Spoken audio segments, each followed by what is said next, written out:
en Samaria y hasta lo último de la tierra. Y habiendo dicho estas cosas, viéndolo ellos, fue alzado y le recibió una nube que le ocultó de sus ojos. Y estando ellos con los ojos puestos en el cielo, entre tanto que él se iba, he aquí se pusieron junto a ellos dos varones con vestiduras blancas, los cuales también les dijeron: varones Galileos, ¿por qué estáis mirando al cielo? Este mismo Jesús que ha sido tomado de vosotros al cielo, así vendrá como le habéis visto ir al cielo. Vamos a orar. Señor, gracias por tu palabra. Es hermosa tu palabra, Señor, y estamos muy agradecidos de que podamos tener acceso a ella. Pero también, Señor, reconocemos que sin tu Espíritu Santo nosotros no podemos discernirla. Te necesitamos, Señor. Manda la sabiduría, la llenura de la sabiduría de tu Espíritu Santo para que nosotros podamos discernirla, entenderla y explicarla. Y que nosotros también, por medio de tu Espíritu Santo, seamos hacedores y no solamente oidores de tu palabra.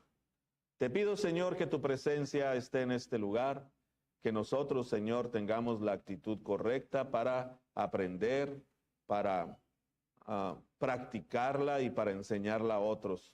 En el nombre de Cristo Jesús y para tu honra. Amén. Pueden sentarse, hermanos. La idea principal en este texto es que Jesús, resucitado, envía a sus discípulos llenos del Espíritu Santo a ser testigos hasta lo último de la tierra, mientras esperan ellos su regreso. Cristo resucitado, hermanos, está corrigiendo las expectativas terrenales de sus discípulos. Ellos tenían un pensamiento acerca del reino, pero les promete el poder del Espíritu Santo y los comisiona como sus testigos, no solamente ahí en la región, sino hasta lo último de la tierra. Entonces, fíjense cómo esta escena de este texto es como un puente entre lo que Cristo ya ha hecho y lo que va a hacer. Entonces, está ahí este texto muy importante para eso. Y la escena en la que está ocurriendo esto es una escena de lo más decisiva. Es muy importante, sobre todo para la historia de la iglesia, porque aquí marca exactamente el momento en que Jesús pasa de caminar con sus discípulos, andar aquí visible, presente, a gobernar desde el cielo de manera que no está todavía visible.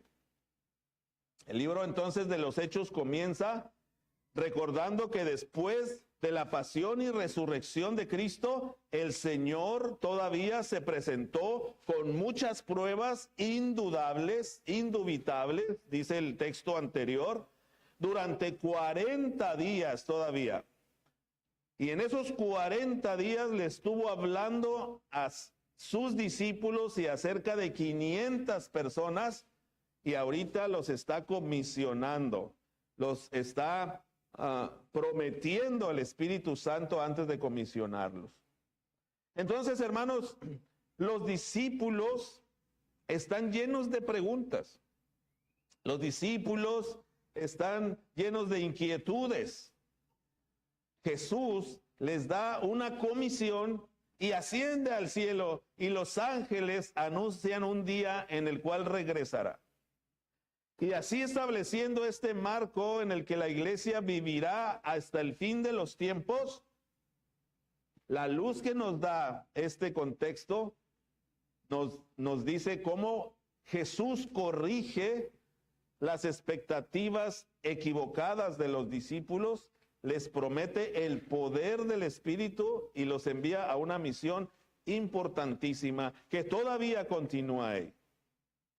Entonces, hermanos, estas verdades las vamos a estar viendo en los siguientes puntos del mensaje.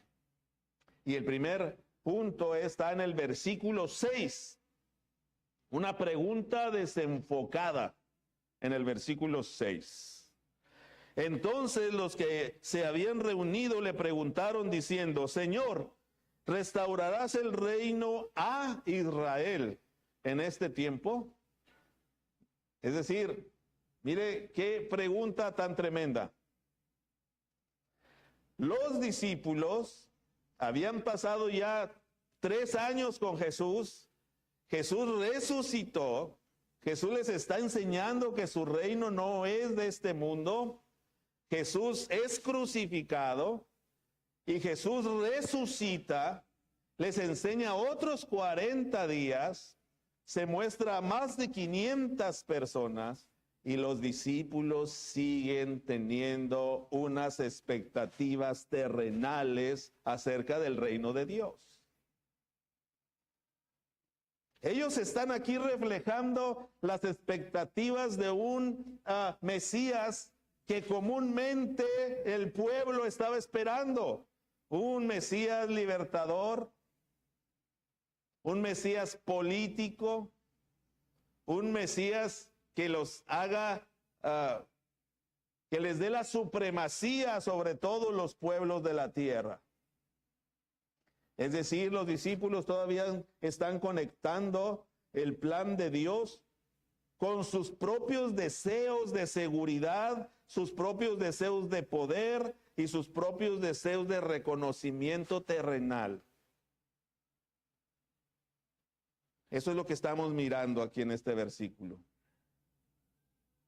Pero hermanos, hoy la iglesia también puede caer en la misma trampa.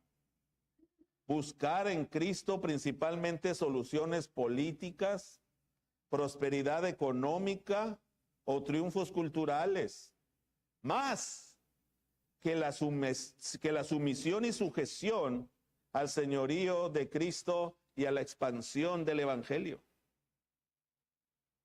Hoy todavía la iglesia corre el peligro de estar buscando las cosas materiales, el bienestar físico y descuidar lo más importante de la misión que el Señor nos dejó. Por eso este versículo 6 nos está invitando a reflexionar cuáles son las cuestiones que dominan nuestra vida cristiana. Este versículo nos está invitando a reflexionar qué es lo que estamos haciendo y pidiendo y deseando y en qué estamos trabajando. ¿Buscamos un reino a nuestra medida o nos estamos rindiendo al reino de Dios que empieza transformando su mente y su corazón? Este versículo nos hace confrontarnos si estamos más preocupados por el cuándo, si estamos más preocupados por el cómo de los planes de Dios que por la obediencia a la voluntad de Dios, que es predicar el evangelio a toda criatura. Hermanos, no es su asunto cómo el Señor va a actuar. No es su asunto quién se va a convertir o no. No es su asunto cómo lo va a hacer Dios, ni cuándo lo va a hacer Dios. Su asunto solamente es predicar el evangelio, nada más.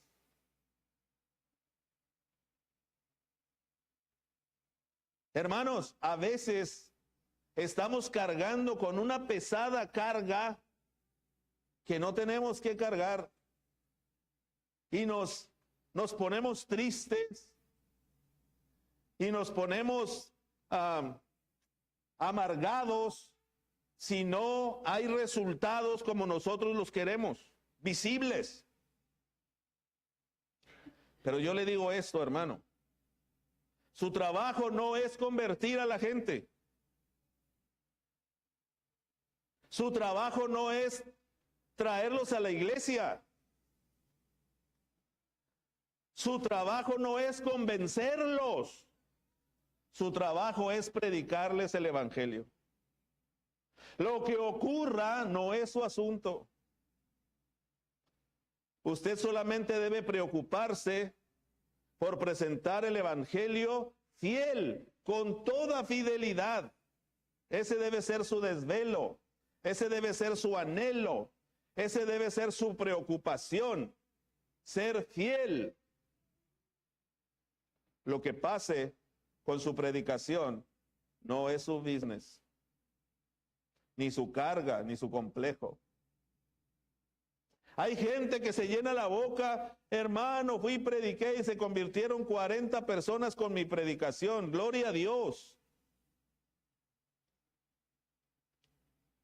Pero es igual si no se hubiera convertido nadie. Para usted y para mí. Porque la obra del Señor es del Señor. Usted no puede convertir a nadie ni convencer a nadie. ¿Quién convence? ¿Quién redarguye? ¿Quién perfecciona y santifica? Deje de querer hacer el trabajo del Espíritu Santo y póngase a hacer el suyo.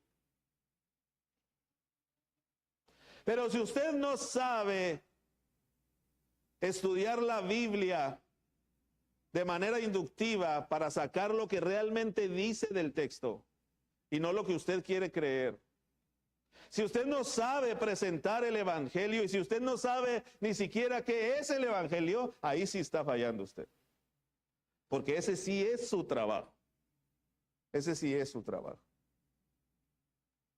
En el versículo 7 miramos el límite de nuestra curiosidad y también miramos la soberanía del Padre. En el versículo 7 usted mira la respuesta que Jesús les dio. No les toca a ustedes saber los tiempos ni los cómo que el Padre puso en su sola potestad. Jesús no reprende a sus discípulos por interesarse en el reino, sino porque quieren controlar o conocer detalles que no deben conocer y que solo le pertenecen a la sabiduría y a la soberanía de Dios. Y es más, del Padre. Jesús establece ciertos límites para nosotros. Hermano, no todo lo tiene que conocer.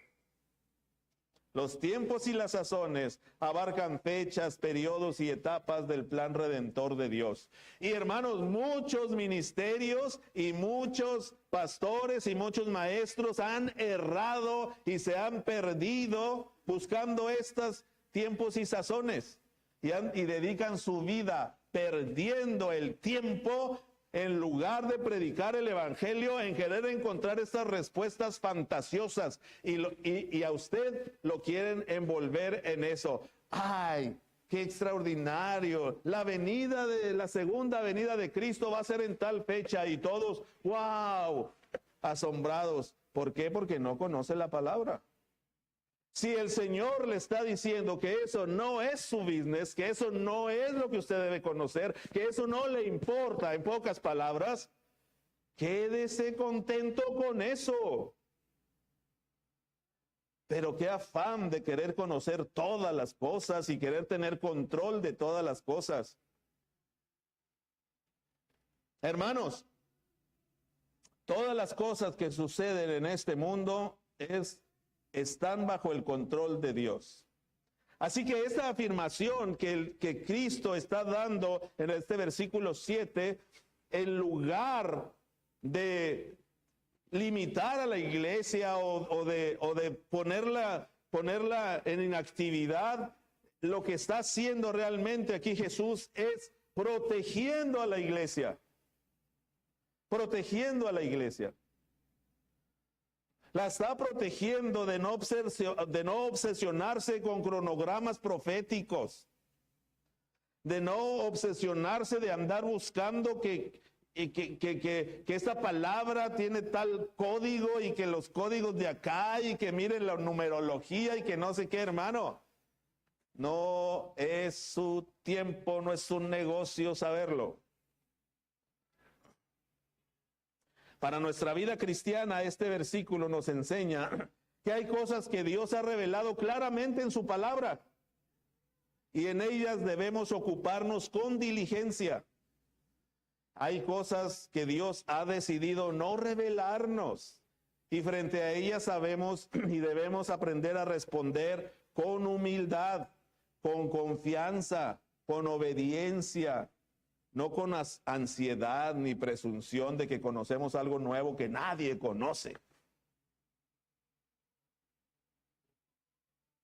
No saber el cuándo, ni saber fechas, no debilita la esperanza cristiana, hermanos. Al contrario, la purifica, porque dirige la mirada no al calendario, sino al carácter fiel de Dios que siempre cumple lo que promete. Amén. En el versículo 8, nosotros vemos el poder y la identidad de la iglesia. En el versículo 8, hermanos, está hablando de usted. Dice, y recibiréis poder cuando haya venido sobre vosotros el Espíritu Santo, y me seréis testigos en Jerusalén, en toda Judea, en Samaria y hasta lo último de la tierra. Entonces Jesús redirige la atención de los discípulos que le están haciendo una pregunta absurda que no es su afán decirlo, revelarlo, que no es dado al hombre conocerlo, y lo redirecciona hacia lo que sí tiene que hacer. Primeramente, el poder prometido no es una experiencia emocional aquí, ni una habilidad humana, sino es la capacidad espiritual que Dios le está dando para anunciar a Cristo con valentía, con fidelidad y con eficacia. Porque al final, hermanos, todo depende de Dios para Dios. Entonces, el Espíritu Santo no es un accesorio opcional que usted se puede poner para verse diferente, para verse mejor, sino que es la presencia de Dios en usted. Fíjese, qué tremendo. Es Dios capacitándolo a usted. Es Dios otorgándole un poder para anunciar a Cristo. Es Dios otorgándole santidad para proclamar el evangelio sin debilidad, con fortaleza. Y me seréis testigos. Hermanos, la iglesia no se define principalmente por sus actividades que hace, por su gran edificio, por los programas tan bonitos que haga, sino por la identidad de ser un testigo de Jesús. Eso es la iglesia, un testigo de Jesús. Y un testigo, hermanos, no inventa el mensaje, simplemente declara lo que ha visto y oído. Un testigo, hermanos, no se inventa las cosas, ni anda imaginando las cosas. Un testigo, cuando va a la corte, dice exactamente lo que vio. Dice exactamente lo que sucedió. Así que un testigo debe ser fiel al mensaje que tiene que dar. Pero fíjese cómo el mensaje aquí es progresivo y también es expansivo. Dice, me seréis testigos, ¿dónde? En Jerusalén. En el contexto inmediato, la ciudad de los discípulos, el lugar donde ya son conocidos. Ahí van a empezar. Y luego se van a ir a Judea, la región más amplia. Personas culturalmente cercanas que están ahí, que comparten la misma cultura, que están un poco distantes, pero no mucho, geográficamente, ahí va expandiéndose. Y luego dice, en Samaria, y Samaria ya significaba ahí ya un poco de choque cultural, porque ahí ya había diferentes barreras culturales, étnicas, incluso religiosas. ¿Se recuerdan la mujer samaritana? ¿Se recuerdan cuando Jesús se encontró con la samaritana que le dicen, oye, pues nosotros no nos llevamos bien con ustedes? ¿Por qué me estás hablando? Bueno, Jesús aquí les está diciendo, también van a ir a Samaria. Y después de ir ahí, dice, y hasta lo último de la tierra. Es decir, la visión global de Dios que abarca a todos los pueblos, lenguas y naciones, mostrando que el corazón de Dios es misionero. Dios quiere que este mensaje, este evangelio vaya hasta lo último de la tierra. Y esta palabra, hermanos, define a cada discípulo. No se trata solamente de algunos o de si algunos tienen el llamado misionero. Se trata de reconocer que todo cristiano en su contexto, ahí donde se mueve, es llamado a ser testigo de Cristo, pero dependiendo del Espíritu Santo para hablar, amar y servir a otros. Qué hermoso. Usted es un embajador. Usted es un testigo. Y yo le pregunto, ¿qué mensaje va a llevar? ¿Qué testimonio va a dar? Si yo le pregunto ahorita, a ver, dígame, ¿qué mensaje es el que usted va a llevar? Porque usted es un testigo de Cristo. Y usted ya tiene 1 año, 2 años, 3 años, 5 años, 15 años, 20 años, 30 años en el Evangelio. Usted debería saber cuál es ese mensaje que usted debe de llevar.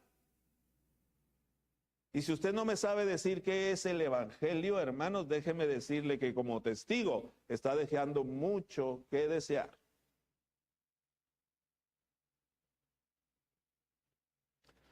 Cuando alguien es llamado a la corte para testificar algo, tiene que decir con fidelidad, con verdad, qué es lo que vio, de qué va a testificar, cuál es el mensaje que va a llevar ahí ante el juez.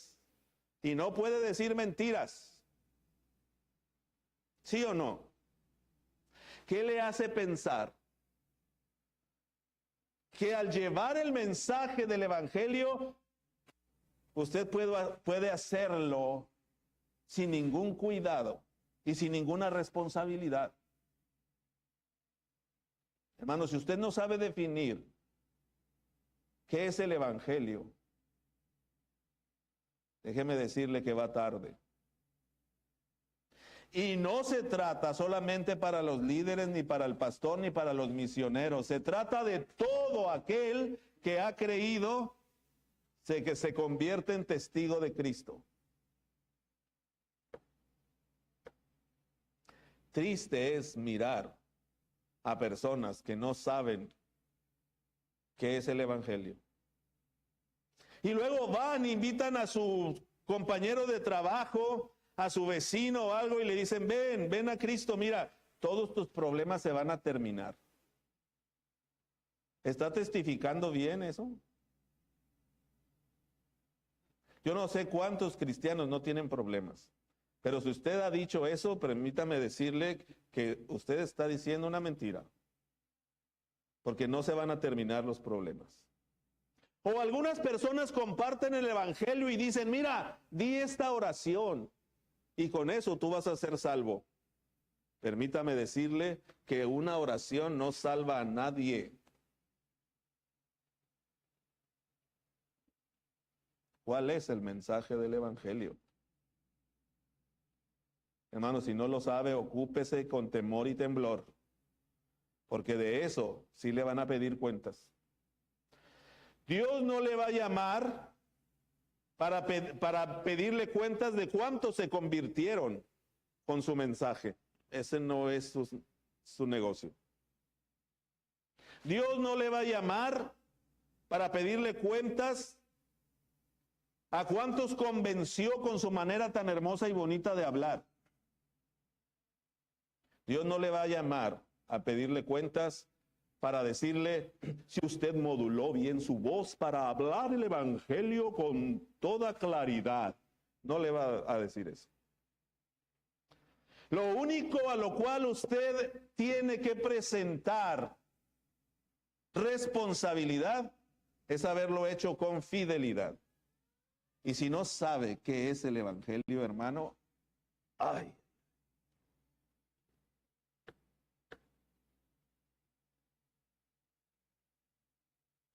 Triste situación.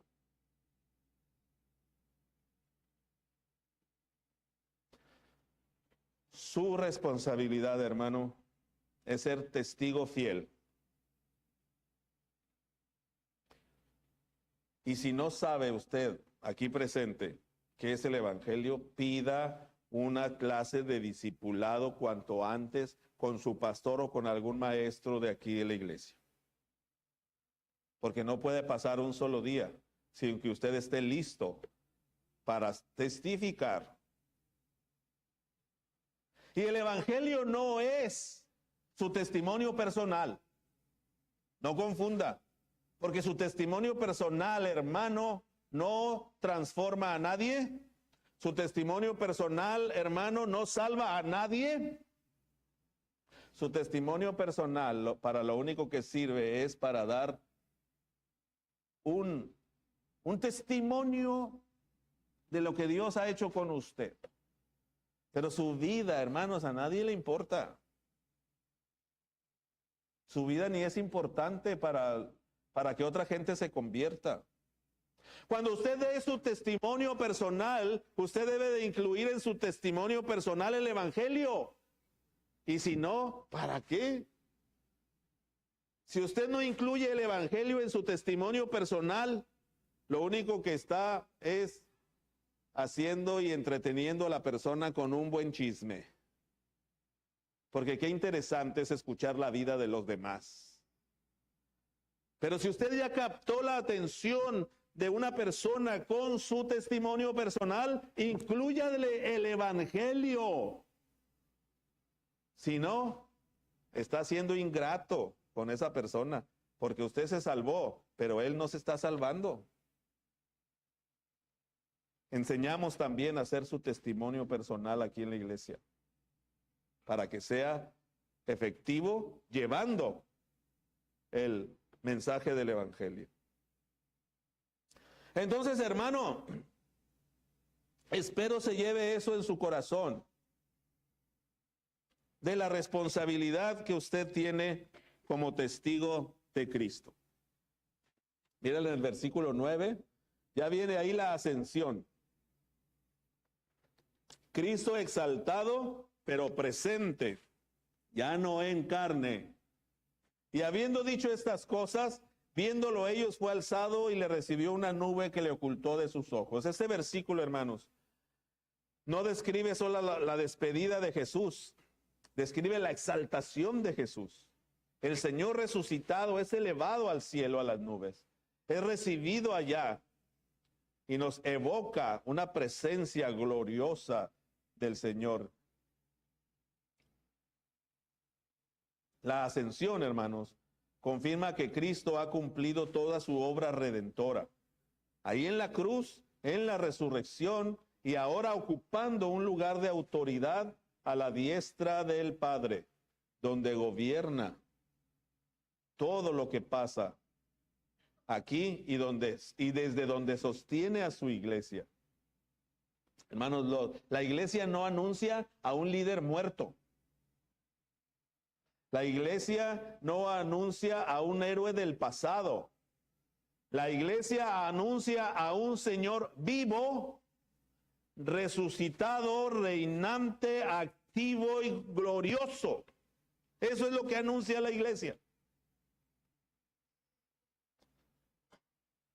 Un Cristo vivo que sigue intercediendo por su pueblo, que lo dirige, lo cuida y se encarga de la expansión del evangelio por medio del Espíritu Santo a toda criatura. Aunque los discípulos dejan de ver a Jesús de manera visible, Jesús no se ha ausentado de su pueblo. Jesús sigue presente. Él es el Señor. Él es la autoridad real. Eso significa, hermano, que la misión no se realiza con inseguridad de un Cristo que ya no está con nosotros, sino que se realiza con la seguridad de que ese Cristo ahora está glorificado y desde allá tiene autoridad en todas las cosas. Pero miren el versículo 10 y 11. ¿Cómo hay ahí una mirada que debe de bajar a la tierra? Y estando ellos con los ojos puestos en el cielo, entre tanto que él se iba, he aquí que se pusieron junto a ellos dos varones con vestiduras blancas. Los discípulos se quedan fijos mirando al cielo, probablemente llenos de asombro, probablemente llenos de nostalgia, o probablemente llenos de confusión, o probablemente flotando en una emoción. Hasta que dos mensajeros celestiales aparecen con una pregunta corta y rompen ahí la escena. Varones galileos, ¿por qué están mirando al cielo? No se trata de prohibir la contemplación y la adoración, sino de corregir una actitud que podría quedarse solamente en una espiritualidad pasiva, que mira al cielo, pero que olvida la misión que les dejaron en la tierra. Y estos dos varones los traen a la realidad. Este mismo Jesús que ha sido tomado de vosotros al cielo, así vendrá como le han visto irse. La promesa es clara. El mismo Jesús, ese Jesús de la cruz, ese Jesús de la tumba vacía, ese Jesús que subió visiblemente, va a regresar de manera real, personal y gloriosa, de forma semejante, así como se fue. Es decir, de forma visible y pública.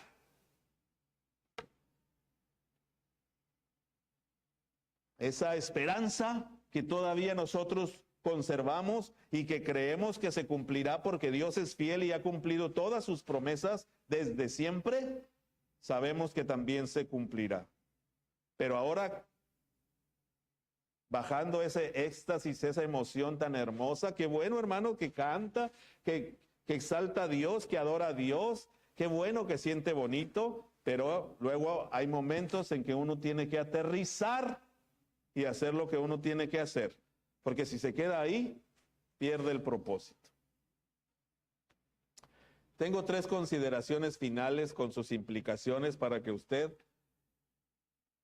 reflexione. La primera consideración es que la verdadera pregunta no es si el Dios, si nuestro Dios restaurará mi reino, su reino de usted, como usted se lo imagina, sino como está llamado a someterse usted a una vida al señorío de Cristo. Es decir, la pregunta no es si el reino va a ser como usted se lo imagina, sino cómo Dios verdaderamente revela el reino real y verdadero. Y cuando usted conozca el verdadero reino, usted tiene que preocuparse por sujetarse a ese reino. Eso implica, hermanos, que usted debe renunciar a usar el evangelio como medio para sus propios proyectos, para su propio beneficio, y abrazar el reino tal como Dios lo ha revelado en su palabra. El reino no es como usted quiere. El reino es, como lo hizo Dios. Considere también que sin el poder del Espíritu Santo, la misión que Cristo encomienda es imposible de cumplir. Sin el Espíritu Santo no hay nada, hermanos. Esto implica que debo depender diariamente de la oración, la obediencia y la llenura del Espíritu, en lugar de confiar en mis propias fuerzas, en métodos humanos o en el carisma que Dios le dio. Usted debe confiar en que el Espíritu Santo va a hacer la obra, no usted. Usted solo tiene que ser testigo fiel. Y la tercera consideración que me gustaría que tomara en cuenta es que vivimos entre la ascensión y el regreso seguro de Jesús. En este tiempo estamos. Ese mismo Jesús, hermanos, volverá de manera real y gloriosa. Y eso implica entonces que debemos de vivir con esa esperanza, pero activa, sirviendo y siendo testigos fieles hoy, sabiendo que cada decisión y cada obra que usted haga tiene peso eterno a la luz de la venida del Señor. ¿Está preparado para la venida del Señor? ¿Está trabajando en la obra de Dios de tal manera que venga el Señor y lo encuentre siendo un testigo fiel? ¿Está preparado para que el Señor venga en este momento y le pida cuentas por la misión que le dejó?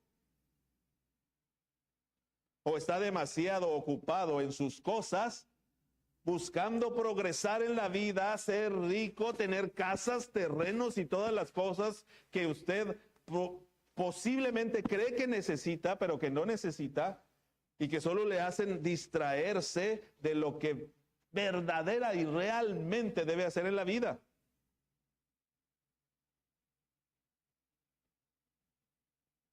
¿Está preparado para que Cristo venga? ¿Está preparado para irse en este momentito con Él? ¿Algo lo detiene? Hermano, es necesario dejar las excusas. Es necesario dejar el refugio cómodo donde está ahí usted escondido. Ya no podemos refugiarnos en la curiosidad por saber los tiempos, ni en sueños de un reino hecho a su medida, ni en una espiritualidad que solo mira al cielo pero no camina en la tierra. Ya no hay tiempo para eso. Delante de nosotros está el Cristo resucitado y exaltado, que corrigió las expectativas equivocadas de sus discípulos y prometió el poder del Espíritu Santo y los envió como testigos hasta lo último de la tierra, asegurándoles que volverá. Por eso la invitación, hermanos, es profunda, es radical. Deja de negociar con Dios un reino de comodidad y ríndete con todo tu corazón al señorío de Cristo. Reconoce que sin el Espíritu Santo no puedes avanzar y decide depender de Él en oración, obediencia, valentía. Levanta tus ojos al cielo con esperanza, pero baja tus pies a la misión con decisión, sabiendo que ese mismo Jesús va a regresar un día. Que cuando Él venga, hermanos, no nos encuentre distraídos, tibios o entretenidos con las cosas de este mundo, sino de pie, sirviendo, proclamando su nombre, amando a los perdidos y viviendo como verdaderos testigos suyos desde nuestro Jerusalén, de ahí desde nuestro entorno, hasta donde su gracia le permita llegar.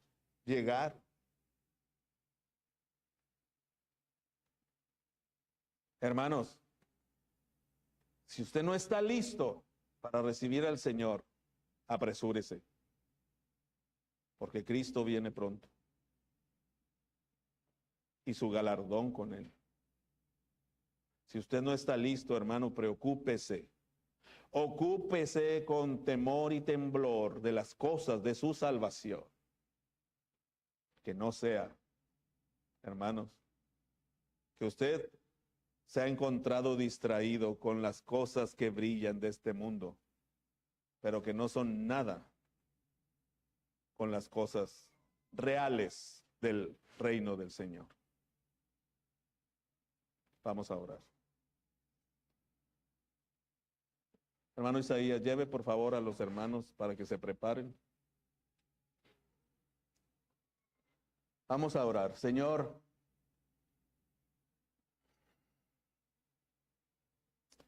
Tú eres el Rey exaltado que ha ascendido al cielo y que un día volverás, Señor. Perdónanos, porque tal vez hemos estado muy entretenidos buscando nuestro propio reino, equivocados, en nuestra zona de confort, disfrutando de cosas que se van a quedar aquí. Perdónanos por preocuparnos más por teorías, por fechas, por curiosidades del Evangelio y no por obedecerte. Ayúdanos a no conformarnos con solo mirar al cielo, sino que también seamos activos, Señor. Yo te ruego que confrontes a tu iglesia, que confrontes la mente y el corazón de tus hijos que han escuchado o escucharán este mensaje, y que ellos sean llevados a la reflexión. Líbranos y líbralos, Señor, de una fe cómoda, de una fe sin la cruz, sin entrega y sin fruto. Levanta, Señor, a tus hijos, levanta a tus testigos y glorifícate, Señor, a ti mismo. Te pedimos, Señor, que aquellas personas que han escuchado o escucharán este mensaje y que no han tomado la decisión de ser seguidores, sean movidos por el Espíritu Santo a tomar la decisión más importante de su vida. Y que por medio de tu Espíritu sean llevados a recibirte como Señor y Salvador y a responder con arrepentimiento y fe al mensaje del Evangelio. Te lo pedimos en el nombre de Cristo Jesús. Amén.